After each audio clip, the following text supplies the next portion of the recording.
Assalamualaikum warahmatullahi wabarakatuh. Perkenalkan nama saya Fadil Malik dengan NIM 121140165. Di video ini saya akan melakukan presentasi proposal TA dari mata kuliah Metodologi Penelitian kelas RA yang diampu oleh Pak Mugi Prasetyawan. Proposal TA saya berjudul Pengembangan Game Edukasi pada Pembelajaran Pemrograman Dasar C++ menggunakan metode Game Development Life Cycle.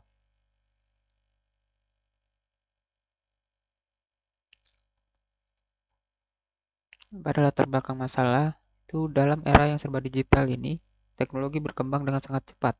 Hampir semua hal yang ada di dunia ini sudah bergantung dengan teknologi yang ada. Dan bagi orang yang ingin mempelajari bahasa pemrograman C++ itu dapat membingungkan bagi pemula yang ingin memulai mempelajarinya dikarenakan sintaks yang kompleks dan konsep pemrograman yang abstrak, serta dibutuhkan kemampuan memecahkan masalah di mana hal tersebut membutuhkan waktu dan latihan yang cukup. Metode pembelajaran yang kurang menarik juga dapat menjadi hambatan bagi orang yang ingin mempelajari bahasa pemrograman ini. Pelajar mungkin kehilangan minat dalam pembelajaran pemrograman jika materi disajikan secara monoton dan tidak memotivasi. Ada tiga rumusan masalah, yaitu bagaimana implementasi GDLC dalam pengembangan game edukasi dapat meningkatkan efektivitas pembelajaran pemrograman C++.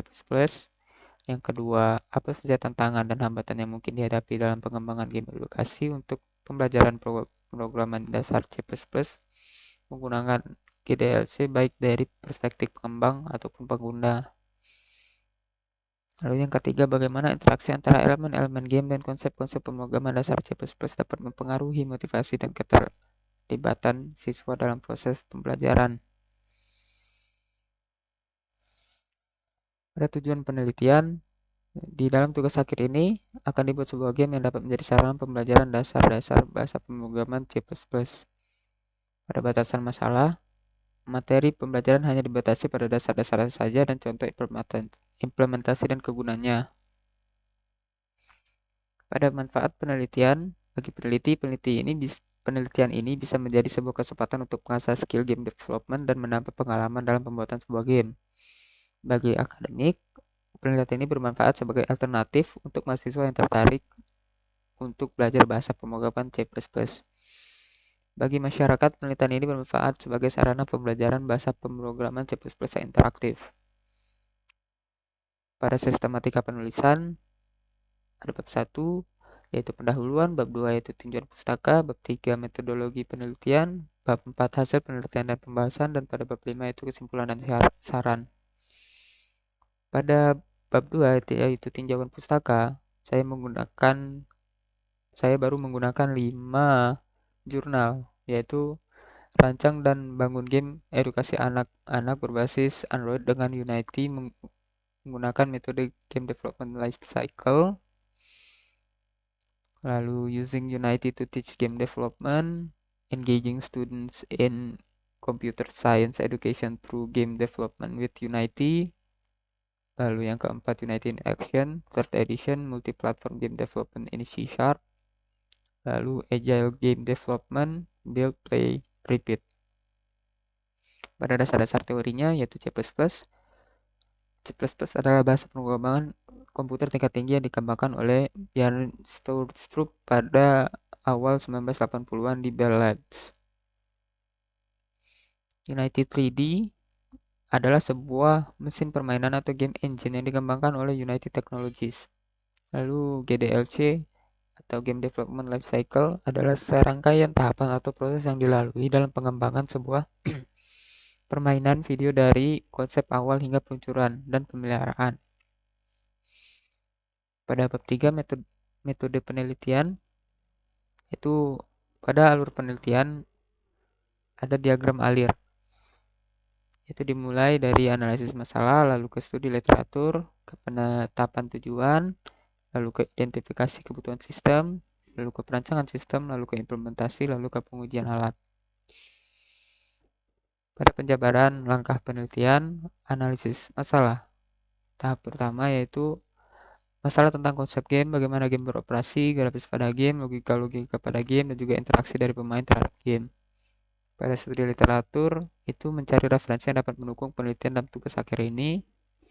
Pada penerapan tujuan itu mencari solusi untuk masalah ini selama tahap penetapan tujuan ini untuk membantu pemecahan masalah.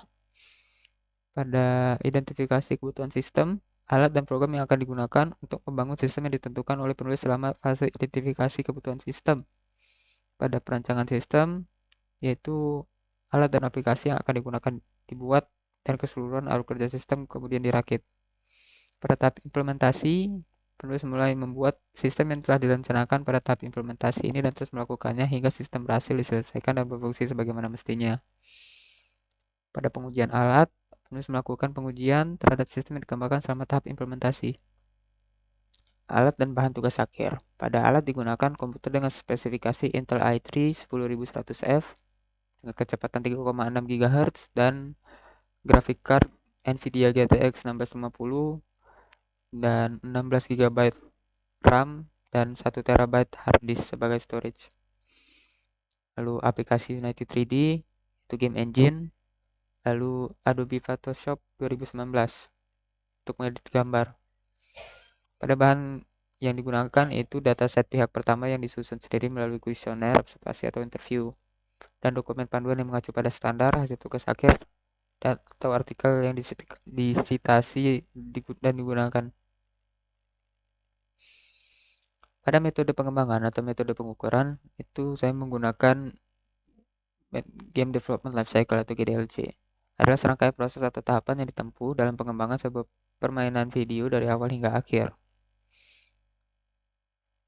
Ada beberapa tahapan umum yang ditempuh dalam GDLC, yaitu konseptualisasi, perencanaan, praproduksi, produksi, pengujian, peluncuran, dan pemeliharaan.